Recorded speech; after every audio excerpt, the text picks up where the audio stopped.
सोमवार शाम शहर में हुई तेज बारिश ने दिन भर की उमस भरी गर्मी से परेशान लोगों को बड़ी राहत दी। तेज हवाओं के साथ हुई झमाझम बारिश से मौसम का मिजाज पूरी तरह बदल गया। हालांकि बारिश ज्यादा देर तक नहीं हुई, लेकिन कुछ समय की तेज बारिश ने वातावरण में ठंडक घोल दी।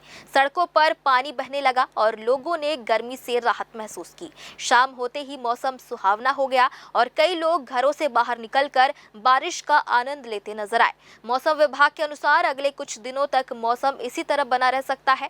बीच बीच में बारिश और तेज हवाओं की संभावना है, जिससे लोगों को फिलहाल भीषण गर्मी और उमस से राहत मिलने की उम्मीद है।